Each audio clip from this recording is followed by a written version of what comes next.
نستعينه ونستغفره ونعوذ بالله من شرور أنفسنا ومن سيئات أعمالنا من يهده الله فلا مضل له ومن يضلل فلا هادي له وأشهد أن لا إله إلا الله وحده لا شريك له وأشهد أن محمدا عبده ورسوله يا أيها الذين آمنوا اتقوا الله حق تقاته ولا تموتن إلا وأنتم مسلمون يا أيها الناس اتقوا ربكم الذي خلقكم من نفس واحدة وخلق منها زوجها وبث منهما رجالا كثيرا ونساء واتقوا الله الذي تساءلون به والأرحام إن الله كان عليكم رقيبا يا أيها الذين آمنوا اتقوا الله وقولوا قولا سديدا يصلح لكم أعمالكم ويغفر لكم ذنوبكم ومن يطع الله ورسوله فقد فاز فوزا عظيما أما بعد السلام عليكم ورحمة الله وبركاته. Donc notre sujet vis-à-vis des trésors du Coran donc tourne autour des actes qui permettent l'entrée au paradis ou les actes qui sont la cause de l'entrée au paradis ainsi que les actes qui sont la cause de l'entrée en enfer. Et tout cela à travers le livre d'Allah subhanahu wa ta'ala. Donc certes Allah subhanahu wa ta'ala nous a créé ici donc pour un but qui est noble. Et ce but n'est autre que l'adoration. Il n'est autre que l'adoration exclusive. Le fait de vouer un culte pur à Allah subhanahu wa ta'ala sans lui associer quoi que ce soit. Donc le fait de lui vouer un culte pur, c'est le fait de l'adorer sans lui associer quoi que ce soit. Allah subhanahu wa ta'ala dit dans Surat Dhariyat, le verset 56, وَمَا خَلَقْتُ الْجِنَّ وَالْإِنسَ إِلَّا لِيَعْبُدُونَ. Donc il dit subhanahu wa ta'ala, je n'ai créé les djinns et les humains que pour qu'ils m'adorent. Et Ibn Abbas radiyallahu ta'ala anhuma, le savant du tafsir, donc le noble compagnon de la famille du prophète sallallahu alayhi wa sallam et savant du tafsir, a dit que pour qu'il m'unifie illa liyuwahhidun. Et Allah subhanahu wa ta'ala ne nous a pas donné la vie, il ne nous a pas donné l'existence que pour qu'on lui voue un culte pur subhanahu wa ta'ala. Donc voici donc le sens réel et le seul but de notre existence. Certains savants du tafsir, donc les exégètes du Coran, ont dit que ce verset signifie je ne les ai créés que pour que les bienheureux parmi eux m'adorent et me désobéissent les malheureux. Donc ici c'est une irada qui sera donc shar'iyya. C'est une volonté d'Allah subhanahu wa ta'ala qui a attrait à la législation. Et que la sagesse ici, et que l'existence donc des humains et des djinns est pour l'adoration d'Allah faite par les bienheureux. Que pour qu'ils m'adorent, on sait bien que sur cette terre, il y a énormément de gens qui n'adorent pas Allah. Pourtant Allah a dit, je n'ai créé les djinns et les humains que pour qu'ils m'adorent. Et pourtant, al-waqi', donc l'actualité, la situation, ce que l'on connaît, donc ce qui est face à nous, on voit bien ici que beaucoup de personnes n'adorent pas Allah. Donc c'est pour ça que certains savants ont dit donc, que pour les bienheureux, parmi donc, les créatures djinns et humains, m'adorent. Donc les bienheureux parmi eux. Et cela aussi est démontré par un autre verset où Allah subhanahu wa ta'ala dit فَإِنْ يَكْفُرْ بِهَا هَوْلَائِ فَقَدْ وَكَلْنَا بِهَا قَوْمًا لَيْسُوا بِهَا بِكَافِرِينَ. Surat al-An'am, verset 89. Donc voici le verset à partir duquel s'appuie. Donc certains exégètes, lorsqu'ils disent si ces autres-là n'y croient pas, du moins nous avons confié ces choses à des gens qui ne les nient pas, qui ne me croient pas. Donc cet avis a été rapporté par Ibn Jarir rahimahullah de la part de Zayd ibn Aslam, de la part de Zayd ibn Aslam rahmatullah alayhim jami'a.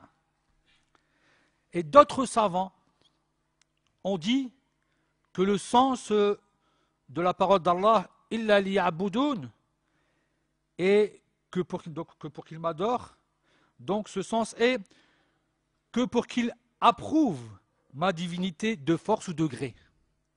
Que pour qu'il approuve ma divinité de force ou de gré. Et on va appeler cela al-irada al-kawniya. On va l'appeler al-irada al-kawniya. Donc la volonté de ce que Allah Azza wa Jalla a décidé, fil kawn, donc dans cette création. Donc les gens vont adorer Allah de force ou de gré. Donc par le fait de dire qu'ils sont soumis à Allah, quoi qu'il en soit. Ils sont soumis à ce que Allah subhanahu wa ta'ala a décidé. Ils ont besoin d'air pour respirer. Ils ont besoin de sang qui circule dans les veines pour pouvoir vivre. Ila akhirihi. Et tout ce que vous pouvez imaginer de ce que ils ont besoin, les gens. Ils ont besoin de leur cœur, ils ont besoin de leur foie, ils ont besoin de leurs reins. Ila akhirihi. Sinon, sans ces membres-là, de façon générale, on ne vit pas ou on vit mal. Ils ne peuvent pas se passer de ce que Allah Azza wa Jalla a décidé pour qu'ils puissent vivre. Donc, certains savants ont dit que ici, cette adoration, donc, il a liya'budun, a attrait avec l'irada al-kawniya. Donc, ici, il dit que pour qu'il approuve ma divinité de force ou de gré, car le croyant m'obéit par son choix. C'est un choix que tu as fait, une guidée d'Allah subhanahu wa ta'ala, bien sûr avec le tawfiq min Allah subhanahu wa ta'ala, afin que tu sois musulman. C'est un choix de ta part et de son propre gré. Mais le mécréant est soumis au décret de son Seigneur, quoi qu'il en soit. Donc nous sommes tous égaux face à al-irada al-kawniya. Mais donc le fait que nous sommes donc soumis au décret d'Allah subhanahu wa ta'ala. Vis-à-vis de la soumission à Allah Azza wa Jal face à la législation, ce sera une question de choix. Où je crois ou je ne crois pas. J'ai décidé de croire. Et Allah subhanahu wa ta'ala a entré la foi dans mon cœur. Donc ici, donc le mécréant est soumis au décret de son Seigneur par obligation naturelle. Et cette parole est rapportée aussi par Ibn Jarir al-Tabari rahimahullah, de la part d'Ibn Abbas radhiyallahu anhuma. Il a choisi Ibn Jarir en s'appuyant sur le verset où Allah subhanahu wa ta'ala dit وَلِلَّهِ يَسْجُدُ مَنْ فِي السَّمَاوَاتِ وَالْأَرْضِ طَوْعًا أَوْ كَرْهًا. Donc, et c'est à Allah que se prosternent, bon gré et malgré tous ceux qui sont dans les cieux et sur la terre. Donc vous allez me dire, ici on voit que Ibn Jarir al-Tabari rahimahullah a donné les deux donc, significations. Car dans le tafsir, des fois, on retrouve même dans le même livre, plusieurs significations. Et à partir du moment où elles ne sont pas contradictoires, elles sont toutes acceptables. À partir du moment où elles ne sont pas contradictoires, elles sont toutes acceptables. Même si on peut retrouver des fois une qui sera donc plus probable que l'autre. À partir du moment où il n'y a pas de contradiction. Et on retrouve ça dans beaucoup de significations, comme Hablullah par exemple, où on va retrouver le Coran, où on va retrouver l'islam, où on va retrouver autre mot encore. Donc, la prosternation, ici, lorsque on voit ce verset, et c'est Allah que se prosterne.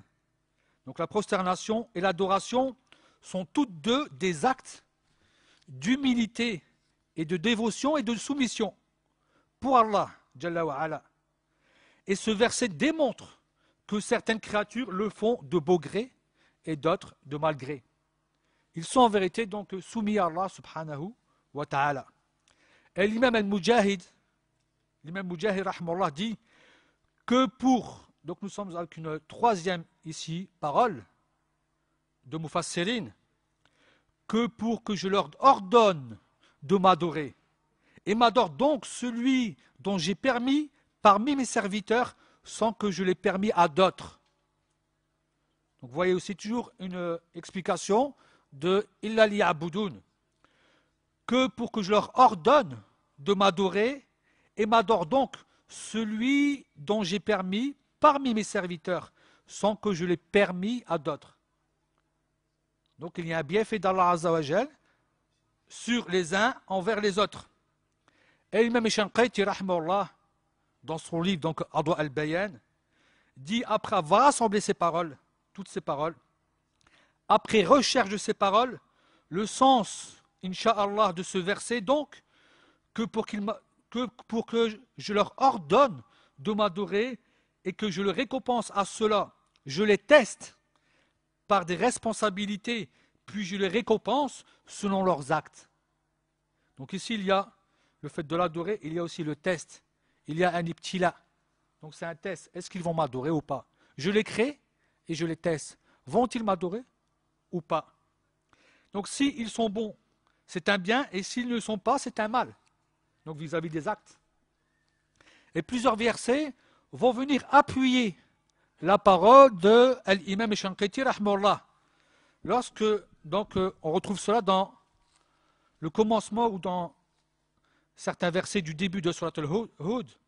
Donc huwa alladhi khalaqa as-samawati wal ard fi sittati ayyam thumma fi sittati ayyam wa kana 'arshuhu 'ala al-ma'. Donc c'est lui qui a créé donc les cieux et la terre donc en 6 jours, et son trône était ici sur l'eau. Donc Allah subhanahu wa ta'ala a créé. Et on retrouve dans l'autre verset, je n'ai créé les djinns et les humains que pour qu'ils m'adorent. Il a créé tout cela, donc pour cela il y aura ici donc une récompense. Et il montre pourquoi, après avoir créé, pourquoi il a créé. Donc Allah le montre ici. Il a commencé par créer. C'est une étape. Puis après cela, il démontre, subhanahu wa ta'ala, clairement la sagesse pour laquelle il a créé les cieux et la terre. Et il dit liyabluwakum ayyukum ahsanu amala. C'est le même verset, c'est la suite.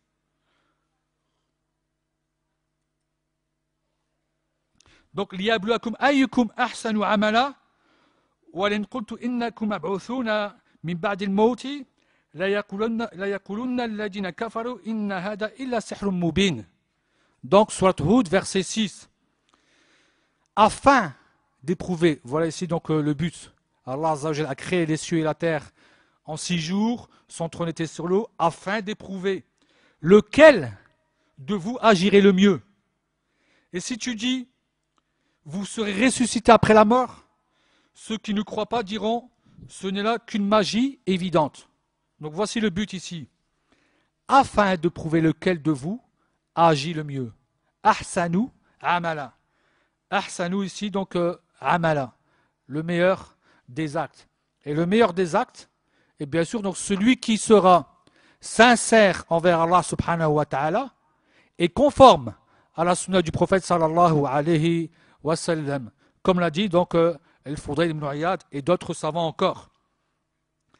Et il dit aussi subhanahu wa ta'ala au début de Surat al-Mulk, donc dans Surat al-Hud, c'est verset 6.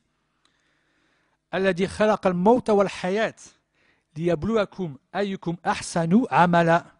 Il redit, subhanahu wa ta'ala, dans Surat la Royauté, verset 2. Celui qui a créé la mort et la vie, afin de vous éprouver qui de vous est fait, donc, ou bien, est le meilleur en œuvre, et le meilleur en œuvre. Et le meilleur en œuvre. Donc voici ici que la vie et la mort appartiennent à Allah subhanahu wa ta'ala, comme l'a dit Ibrahim alayhi salatu wassalam. Qul inna salati wa nusuki wa mahyaya wa mamati lillahi rabbil alamin la sharika la. Wa bidhalika umirtu wa anna awwalul muslimin. Donc certes, ma prière et mon immolation, nusuk si on veut parler du hajj, c'est à ce moment-là, dhabh, l'immolation si on veut parler de l'islam, donc c'est toute l'adoration, wa mahyaya wa mamati, et ma vie et ma mort. Donc ce que je fais dans toute ma vie, jusqu'à ma mort, et même ma mort, la shahada avant de mourir, mathalan, par exemple. Donc je meurs en tant que soumis à Allah subhanahu wa ta'ala, appartiennent à Allah, Seigneur des mondes. Et c'est pour cela que j'ai été donc, la sharika wa bidhalika umirtu, que j'ai été donc ici ordonné.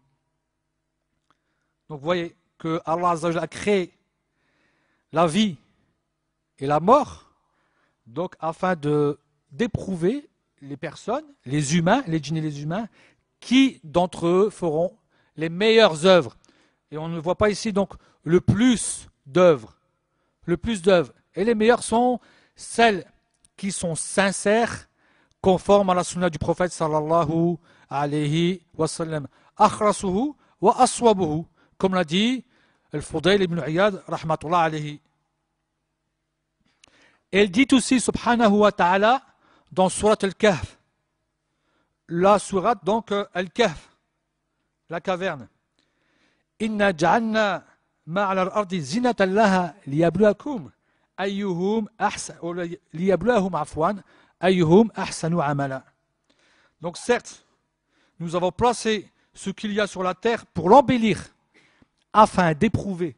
Donc tout ce qui est beau sur cette terre, tout ce qu'on peut ramasser comme joyaux, et tout ce qui est utilisé sur cette terre pour l'embellir, tout ce qu'on peut construire à partir de ce qu'il y a sur cette terre, et qui a en vérité donc enjolivé les gens, ensorcelé même les gens, car ils leur font oublier ce que Allah subhanahu wa ta'ala donc nous ordonne sur cette vie. Donc pour embellir, afin d'éprouver qui d'entre eux sont les meilleurs dans leurs actions. Donc vous voyez ici, Allah subhanahu wa ta'ala, il a créé les cieux et la terre. Il crée aussi, nous crée pour qu'on l'adore. Et il crée les cieux et la terre et il les embellit. Tout cela en vérité ne sont que des épreuves, justement, pour donc voir qui de nous réellement va adorer et qui de nous va désobéir. Allah Jalla wa Ala montre clairement à travers ces versets que la sagesse de la création est pour les éprouver. Donc qui va œuvrer de la meilleure façon. Et le meilleur tafsir de cette parole, donc, il y a Boudoun. Le meilleur tafsir des 3 versets qu'on vient de voir auparavant, le fait qu'il a créé les cieux et la terre, et donc le fait qu'il a créé aussi donc, la vie et la mort, qu'il a créé les cieux et la terre et qu'il a embelli cette terre, donc en vérité, le meilleur tafsir de ces versets-là, c'est « Illa liya'budun ». Tous ces versets vont revenir à cette parole que pour qu'il m'adore. Que pour qu'il m'adore. La récompense est selon l'acte. Al-jaza min jins al-amal. Selon la nature de l'acte. La personne sera soit bien récompensée par sa dévotion et son obéissance envers Allah subhanahu wa ta'ala, ou soit elle sera châtiée par sa mécréance et sa désobéissance envers son Seigneur subhanahu wa ta'ala. Allah subhanahu wa ta'ala dit wa innahu yabda'u al-khalqa thumma yu'iduhu liyajziya alladhina amanu wa 'amilu as-salihat bil qist walladhina kafaru lahum sharabun min hamim wa 'adhabun alimun bima kanu yakfurun. Et Allah subhanahu wa ta'ala dit dans Surat Yunus, verset 4, quant à ceux qui n'ont pas cru, donc ils auront un breuvage d'eau bouillante et un châtiment douloureux à cause de leur mécréance. Donc certes il a donc débuté subhanahu wa ta'ala la création, puis il a redonne une deuxième fois, c'est-à-dire après la mort, il ressuscite subhanahu wa ta'ala, afin de récompenser qui? Alladina amanu wa amilu salihat, ceux qui ont cru et ont accompli de bonnes œuvres, ceux qui ont cru et ont mis en application. Et la croyance ici, c'est donc al-ilm, al-nafi'. Comment tu vas croire? Tu ne vas croire que par science, par al-ilm, al-nafi'. Et tu vas mettre en application donc par al-amal al-salih. Voici ici donc toute la religion, al-ilmu al-nafi' wa al-amal al-salih, qui est aussi retrouvé dans Dinul Haq wa al-Huda.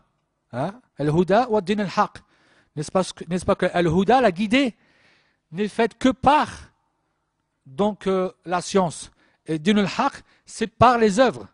C'est par les œuvres. Donc lorsque vous entendez al-Huda wa Dinul Haq, ou bien al-amal al-salih wa al-ilm al-nafi', wa al-iman wa al-amal, donc en vérité vous savez que tous ont en vérité la même signification. Ces 3 éléments-là ont la même signification, c'est-à-dire connaître, donc apprendre et mettre en application. Al-ilm, hein, qabla al-qawl wal-amal. Donc ici c'est l'ilm en vérité, et après il y a al-amal. C'est pour ça qu'un Nabi sallallahu alayhi wa sallam donc a dit ma min nabiyyin illa wa lahu hawariyun wa ashab yaqtaduna bi amrihi wa yastanuna bi sunnatihi wa yaqtaduna bi amrihi. Le prophète sallallahu alayhi wa sallam a dit que chaque envoyé, chaque prophète a des compagnons. Ils prennent de sa sunna, yastanuna bi sunnatihi. Donc comment? Par quoi? Par l'ilm, al-nafi'. Ils apprennent où est la sunna, comment est la sunna. Donc ça c'est l'apprentissage, c'est l'ilm al-nafi'. Wa yaqtaduna bi amrihi. Et ils font ce qu'ils ont été ordonnés. Donc c'est al-amal al-nafi'. Donc un Nabi sallallahu alayhi wa sallam a dit que tous les prophètes ont des compagnons. Et donc les compagnons du prophète et celui qui ont ces récompenses-là sont ceux qui apprennent et mettent en application. Vous voyez qu'on ne peut pas sortir de cela. On ne peut pas entrer dans al-huda wa din al-haq, dans al-ilm al-nafi' wa al-amal al-salih, dans al-iman alladhina amanu wa amilu salihat, que par le biais de l'apprentissage de la science et de la mise en application. Et vous voyez, le hadith, encore une fois, est venu prouver cela. Ce hadith est venu prouver cela. Donc, dans ce verset, quant à ceux qui n'ont pas cru, ils auront un breuvage d'eau bouillante et un châtiment douloureux à cause de leur mécréance. Donc, c'est pour ça qu'on dit al-jaza min jins al-amal. La récompense est selon la nature de l'acte. Dans Surat Yunus, verset 4. Et il dit aussi dans Surat An-Najm, subhanahu wa ta'ala, وَلِلَّهِ مَا فِي السَّمَاوَاتِ وَالْأَرْضِ لِيَجْزِيَ الَّذِينَ آسَوْا بِمَا عَمِلُوا وَيَجْزِيَ الَّذِينَ أَحْسَنُوا بِالْحُسْنَى. Et à Allah appartient ce qui est dans les cieux et sur la terre, afin qu'il rétribue ceux qui font le mal selon ce qu'ils œuvrent, et récompense ceux qui font le bien par la meilleure récompense. Donc, soit Najm, verset 31. Donc, la récompense est selon l'œuvre. Mais comment œuvrer? Et où trouve-t-on comment œuvrer? Il faut savoir maintenant comment œuvrer. Combien de personnes œuvrent? Chaque musulman, qu'elle fasse partie de telle ou telle secte, œuvre. Tout le monde œuvre. Mais maintenant, comment œuvrer? Et comment arriver à œuvrer comme il le faut? Et où trouver cela? Donc on va trouver cela bien sûr à travers le livre d'Allah subhanahu wa ta'ala et la sunna du prophète sallallahu alayhi wa sallam, avec la compréhension de ceux qui ont compris. Donc, bien sûr, les compagnons du prophète à leur tête, ridwanallah alayhim, et ceux qui les suivent à la perfection. Donc ce trésor qui est descendu de la part d'Allah azza wa jal, donc en l'occurrence pour nous sur le sujet c'est bien donc le Coran, car nous sommes avec les trésors du Coran. Donc ce trésor qui est descendu de la part d'Allah subhanahu wa ta'ala, et ce mot descente, hein, donc nuzul, nazal al-kitab, tanzilan ila akhiri, tous les mots que l'on retrouve par rapport au fait qu'Allah azza wa jal a descendu, donc ce Saint-Coran, a été mentionné énormément. Allah subhanahu wa ta'ala mentionne près de 200 fois dans le Coran comme quoi il a descendu du livre, que ce soit par nazala, tanzilan ila akhiri, tous les mots qui ont à voir au fait qu'Allah a descendu quoi, le Coran. Et cela, min bab al-faïda, ça prouve quoi? Qu'Allah azza wa jal fi sama. Ça prouve qu'Allah azza wa jal il est fi sama, parce que la descente ne vient que du haut, ne vient que de ce qui est au-dessus. Donc ça a été mentionné près de 200 fois. Il nous annonce qu'il a été descendu donc de sa part, subhanahu wa ta'ala. Lorsqu'il dit, comme dans Surat al-Furqan, donc wa innahu la tanzilu rabbil alamin. Certes, donc ce Coran-ci, c'est le Seigneur de l'univers qui l'a fait descendre. Wa innahu la tanzilu rabbil alamin. Et là, ici, les tawkid, c'est pour appuyer, certes. Donc il a bien été descendu de la part du Seigneur des mondes. Là, c'est pour montrer qu'il vient de lui, subhanahu wa ta'ala. Et des fois, Allah Azza wa Jalla utilise le mot qu'il a été descendu afin de montrer aussi autre chose que c'est de sa part. Comme par exemple, il montre ici la raison pour laquelle ce Coran est descendu. Donc il est descendu afin que l'on suive par exemple ses ordres et ses enseignements. Allah dit وَإِذَا قِيلَ لَهُمْ اتَّبِعُوا مَا أَنزَلَ اللَّهُ وَإِذَا قِيلَ لَهُمْ اتَّبِعُوا مَا أَنزَلَ اللَّهُ dans Surat Luqman, verset 21. Et lorsqu'on leur dit, suivez ce que Allah a descendu, suivez, donc mettez en œuvre, mettez en application, pratiquez ce que Allah subhanahu wa ta'ala a descendu. Donc ici on a quoi? Le fait qu'il faut suivre. Il faut qu'il y ait un suivi. Suivi de quel suivi? Le suivi justement de ceux qui ont compris. Le suivi justement de ceux qui ont compris. Et on retrouve bien sûr donc énormément de versets qui montrent cela. Par le fait de connaître Allah Azza wa Jal, par le fait de juger à travers ce livre. Donc je jugeais par la loi d'Allah subhanahu wa ta'ala. Et autre encore. Afin de le lire. Donc, c'est-à-dire de le lire, c'est-à-dire de le comprendre petit à petit. Comme l'ont fait les compagnons du prophète, Ridwanullah alayhim, ils ne se sont pas pressés, ils ont appris un peu de versets, ils ont mis en application, ils ont compris, ils ont mis en application, et ainsi de suite. Et c'est comme ça que ça se passe. Donc, notre sujet tourne autour donc, des causes de l'entrée du paradis et de celles de l'entrée en enfer. Donc, nous allons commencer par l'entrée au paradis. Nous allons commencer par l'entrée au paradis. Et qu'est-ce que le paradis? Donc de façon succincte, en résumé, donc le paradis est une création parmi les créations d'Allah subhanahu wa ta'ala. Et elle est la dernière demeure donc de l'homme et aussi du djinn, bien sûr pour le croyant, parmi les hommes et parmi les djinns. En récompense en cela. En récompense en cela par ses œuvres. Par ses œuvres. Ces œuvres, en réalité, sont le moyen qui permettent d'acquérir quoi? La miséricorde d'Allah subhanahu wa ta'ala. Tu vas toucher par tes œuvres la miséricorde d'Allah subhanahu wa ta'ala. Mais la réelle cause de ton entrée au paradis, c'est la miséricorde d'Allah subhanahu wa ta'ala. Mais tes œuvres ont touché la miséricorde d'Allah subhanahu wa ta'ala. Car ce qu'il y a au paradis vaut bien mieux que tout ce que l'on fait dans notre vie comme adoration. Ce qu'on fait réellement, ce n'est pas suffisant. On a énormément de manquements dans nos adorations. Et on ne pourrait pas, même si on vivait des siècles, arriver donc réellement, c'est-à-dire au niveau réel de quoi d'arriver, c'est-à-dire en vérité à avoir ce qu'on a comme récompense dans ce paradis. Mais en réalité, c'est vraiment la récompense, c'est la miséricorde d'Allah subhanahu wa ta'ala qui nous permet d'entrer dans ce paradis. Donc le paradis a déjà été créé.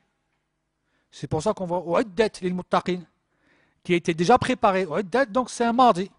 C'est un passé. Le verbe, il est au passé. Pour qui? Pour ceux qui craignent. U'iddat.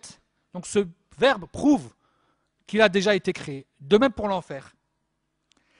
Et tout ce qui s'y trouve est différent de ce que l'on voit dans la vie d'ici-bas, même s'il y a une alliance, même s'il y a donc un rapport avec les noms. Ce sont les mêmes noms. Le lait, l'eau, le vin, le miel, les divans, et des arbres, les animaux. Mais simplement, tout y est différent. Donc vous connaissez les sens. Donc la vue, l'ouïe, le toucher, l'akhiri. Donc dans tous les sens, tous les sens seront différents. Ça ne sera pas la même vue. Donc ça sera autre chose par rapport à la vue. Ça sera autre chose par rapport au toucher. Ça sera autre chose par rapport au son. Ça sera autre chose par rapport à tout. Donc bien sûr, tout cela est différent. Et personne, donc d'ici bas, ne peut s'imaginer, même si tu t'es forcé à vouloir imaginer, sache que tu vas te tromper. N'essaie pas de fermer les yeux et penser. Ça ne servira à rien parce que tu ne vas pas arriver à cela. Parce que ma khatala ala qalbi bashar. Donc cela n'a même pas traversé le cœur donc, de l'humain. La croyance et la mise en application sont des conditions requises afin d'y accéder par la miséricorde d'Allah subhanahu wa ta'ala. Allah dit وَالَّذِينَ آمَنُوا وَعَمِلُوا الصَّالِحَاتِ أُولَٰئِكَ أَصْحَابُ الْجَنَّةِ هُمْ فِيهَا خَالِدُونَ. Vous voyez ici le premier mot que l'on retrouve dans le Coran. C'est-à-dire le premier mot où l'on retrouve dans le Coran, le paradis, c'est donc le verset 82 de la sourate Al-Baqarah. Et il a attrait à quoi? Il a rapport avec donc وَالَّذِينَ آمَنُوا وَعَمِلُوا الصَّالِحَاتِ. Ceux qui ont cru et ont fait de bonnes œuvres et ont mis en application. Donc ils croient. On avait dit que c'était al-ilm, al-nafi', al-nafi' wal-amal al-salih. Donc ceux qui ont cru et ont accompli de bonnes œuvres, ce sont eux, les gens du paradis, où ils demeureront éternellement. Donc, walladina amanu, ceux qui ont cru. Ils ont cru en quoi? Donc ils ont cru en l'invisible, en ce qu'ils n'ont pas vu. Et c'est pour cela que cette croyance est mentionnée en premier dans le livre d'Allah subhanahu wa ta'ala. C'est la première description des croyants dans le livre d'Allah subhanahu wa ta'ala.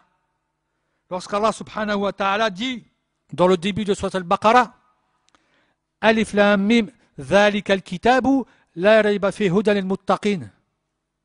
Donc et après alladina yu'minuna bil ghaib. Alladina yu'minuna bil ghaib. Alif lam mim. C'est le livre au sujet duquel il n'y a aucun doute. C'est un guide pour les pieux. Et maintenant, c'est comme s'il y avait deux points ouvrés les guillemets, mais qui sont les pieux? Ceux qui croient en l'invisible. Alladina yu'minuna bil ghaib. Et cette croyance donc, consiste à croire aux 6 piliers de la foi, mentionnés dans le célèbre hadith de Jibril, alayhi salatu wassalam. Hein? Al-iman billah, an tu'mina billah, wal-iman yani, an tu'mina billah wa malaikatihi wa kutubihi wa rasulihi wal yawm al-akhir wal qadar khairihi wa sharrihi. Donc le fait de croire aux 6 piliers de la foi qui ont été mentionnés dans le fameux hadith de Jibril, alayhi salatu wassalam, qui a donc pour cause ce hadith, justement la venue de certaines personnes de Bagdad qui sont venues voir, donc d'Irak, des gens d'Irak qui sont venus voir donc le fils de Omar ibn Khattab Abdullah, en mentionnant ici des gens qui apprennent la science, talabat al-ilm, des gens qui ont de la science. Ils apprennent le Coran, ils apprennent la Sunna. Mais simplement, ils ont un problème dans un sujet. C'est le sujet de la croyance en Allah Azza wa Jal, c'est-à-dire dans la croyance en Allah Azza wa Jal, dans la croyance à quoi? Au destin. Ils disent que Allah subhanahu wa ta'ala ne connaît l'avenir qu'une fois que cela est arrivé. Comme nous. Ça c'est comme nous. Une fois que ça arrive, on connaît. Mais 5 minutes avant, même 3 secondes avant, on ne savait pas ce qu'elle est arrivée. Mais une fois que ça arrive face à nous, on sait ce que c'est. Donc on a vu. Ils ont dit ça. C'est-à-dire l'amr unuf en français, en arabe. Et là, Abdullah ibn Omar a dit qu'il était innocent d'eux. Ils sont innocents de lui, il est innocent d'eux. Donc ils se désavouent d'eux jusqu'à ce qu'ils croient. Jusqu'à ce qu'ils croient, car ils ont eu un défaut, ils ont eu un manquement, une mauvaise croyance face à juste une partie, c'est-à-dire d'un pilier. Et regardez, ils ne sont plus croyants. Car la croyance est l'origine. La croyance en l'invisible est l'origine, donc ici, est la base de la croyance. Et la croyance, elle est au nombre de 6. Mais vous n'allez jamais retrouver dans le Coran les 6 rassemblés ensemble. On retrouvera toujours les 5, sauf al-imal bi, al-qadar, khairihi wa sharrihi. On ne retrouve pas ici le destin. On ne retrouve que ce qui est réellement de l'invisible. Face à la croyance, et le destin, c'est par rapport à ce qu'il y a. Parce que le destin, tu vas le voir. Mais tu dois y croire que ça provient de la part d'Allah Azza wa Jal, qu'il soit beau, qu'il soit mauvais. C'est pour ça que l'imam al-Muqayyim, rahimahullah, ainsi que l'imam Sa'di, lorsqu'ils parlent de al-usul al-iman dans le Coran, ils disent al-usul al-khamsa. Alors les gens ne pourraient pas comprendre pourquoi on mentionne 6 piliers et là on mentionne 5 piliers. C'est parce qu'on ne retrouve pas les 6 piliers mentionnés ensemble dans le Coran. On retrouve une fois dans le Coran le pilier de la foi, une seule fois dans le livre d'Allah subhanahu wa ta'ala, séparé. Mais les 5 sont mentionnés ensemble. Les 5 ici, ils sont donc mentionnés ensemble et on retrouve ça dans Surat al-Baqarah, verset 177. ليس البر أن تولوا وجوهكم قبل المشرق والمغرب ولكن البر من آمن بالله واليوم الآخر والملائكة والكتاب والنبيين. Et on ne retrouve pas le qadar. On retrouve ici les 5. Et dans d'autres versets, c'est la même chose. On retrouve ici les 5. Donc la bonté pieuse ne consiste pas à tourner donc vos visages vers le levant ou le couchant. Mais la bonté pieuse est de croire en Allah, au jour dernier, aux anges, aux livres et aux prophètes. Donc il est mentionné dans ce verset, comme j'ai dit auparavant, donc 5, et pas 6. Donc, Ibn Taymiyyah rahmallah, vis-à-vis du verset, donc, Alladina yu'minuna bil ghaib, il a dit Al-iman bil ghaib aslul iman. La croyance en l'invisible est l'origine de la croyance. En revenant au quoi? Au premier verset de Surat al-Baqarah. Alladina yu'minuna bil ghaib. La première description et caractéristique des croyants, ceux qui croient en l'invisible.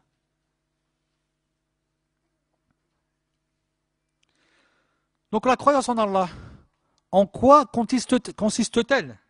Qu'est-ce que maintenant la croyance en Allah? Donc c'est de croire en son existence, subhanahu wa ta'ala.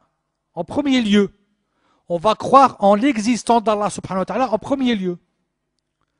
On va croire en sa seigneurie,